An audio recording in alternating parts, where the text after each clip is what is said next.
I would now like to introduce you to our first book by storyteller Ivor Wieder.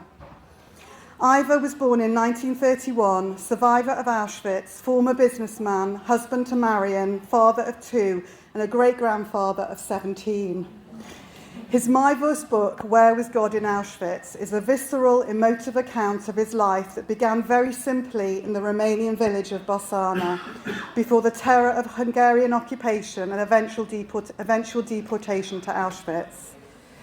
His mother, father, and younger sister Rachel were murdered by the Nazis, and Ivor was brought to London after liberation with his brother Leo. His interviewer and befriender, Alex Pfeffer, will now come and read 2 extracts from his book.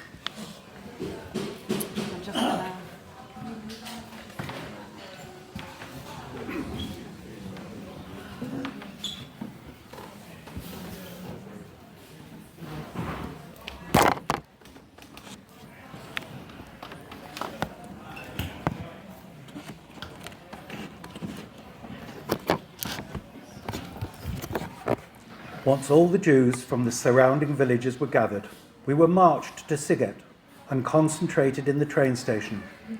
The Jews living in Sighet had already been deported. A half-mile cattle train with closed wagons arrived, and we were pushed in, 80 to 100 people to each wagon, with no water, no food, no sanitation. We stopped at various stations, and they threw in bread and a few buckets of water, and a bucket for sanitation. Nobody knew where we were being taken. The train eventually stopped, and we had arrived in Auschwitz. No one had ever heard of Auschwitz, and no one knew what Auschwitz was. However, we were soon to learn it was an industrial complex of mass murder. They were always improving the murder machine, killing people quickly and disposing of their bodies even quicker.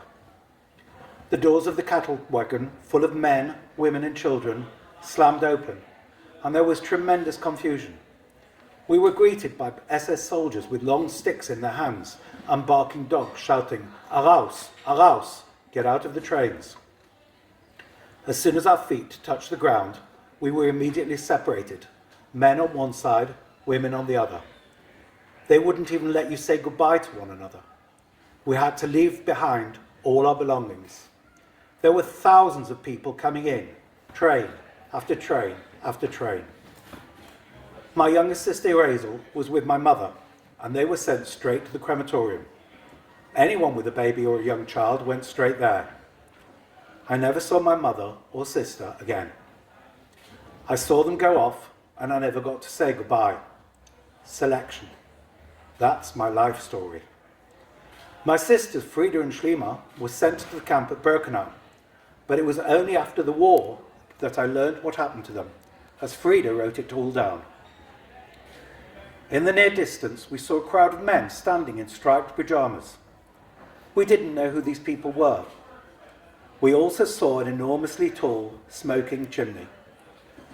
After we were all unloaded, we were arranged in rows of 5, and the men in the striped pyjamas approached to collect the belongings we left behind. We stood in our rows for a very long time. Then, high-ranking German officers approached with their dogs. They were clearly the selecting committee, because they went between the rows looking at people to see who was suitable to work. If they considered you suitable to work, you went to one side with just the twist of a thumb. If you were not suitable to work, you went to the other side, which meant one thing: instant death. Auschwitz-Birkenau was mostly a transit camp.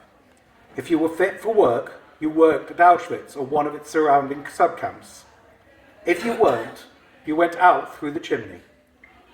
Some people remained to collect the belongings and work the gas chambers and crematoria, but as far as I knew, they were killed after a few days and replaced by new people. Why? Probably because they knew too much about what was going on. After we were selected for work, my father, brother and I were sent to Birkenau to have our camp numbers tattooed on our arms. I still have it on mine. We had consecutive numbers. My number is A3388. My father's number was A3389, and my brother's number was A3390. Here, our humanity and dignity were taken away. From then on, we were only called by a number, rather than by our name, like animals. All our clothes were taken from us. We were shaved from head to toe and given the camp uniform of striped pyjamas. We also had a Magin David stitched on our jacket with our camp number next to it. The next day, we were put on lorries and taken to a working camp, Fürstengrube, not far from Auschwitz.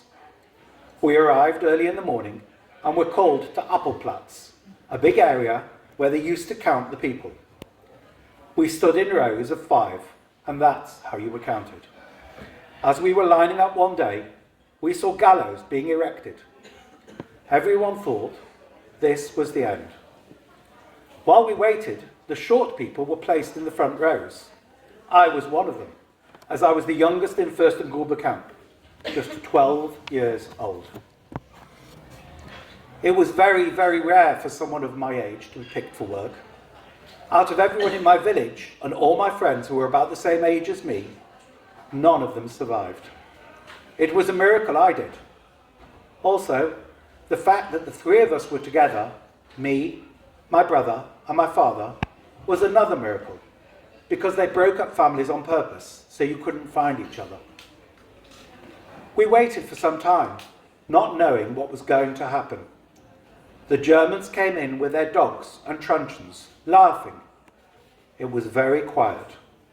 Suddenly, we heard a lorry coming into the camp, and out came 7 or 8 people, with their hands tied behind their backs, with horse harnesses in their mouths so they couldn't speak. The Germans stood them on stools under the gallows and put ropes around their necks. The Lagerführer, camp commander, walked around the gallows with his hands behind his back and a dog next to him. On each round, he pushed a stool from under the prisoner, and they were all hanged. I couldn't look straight at the men being hanged, as it was such a gruesome sight, so I turned my head. Then a German came over and he gave me a patch, a slap, and shouted, "Schau geradeaus!" In other words, look straight ahead. People couldn't escape from the camp, and even if you tried, you had no chance. Our heads were shaved, we were skinny, and we only had those striped pyjamas to wear, so we knew we would be captured in no time. The camp was very high, with high brick walls and fences, and on all these walls and fences, they had electric wires, and on each corner, there were guards with machine guns in watchtowers. But even so, many people threw themselves on the electric wires, on the fences, as they couldn't take it anymore.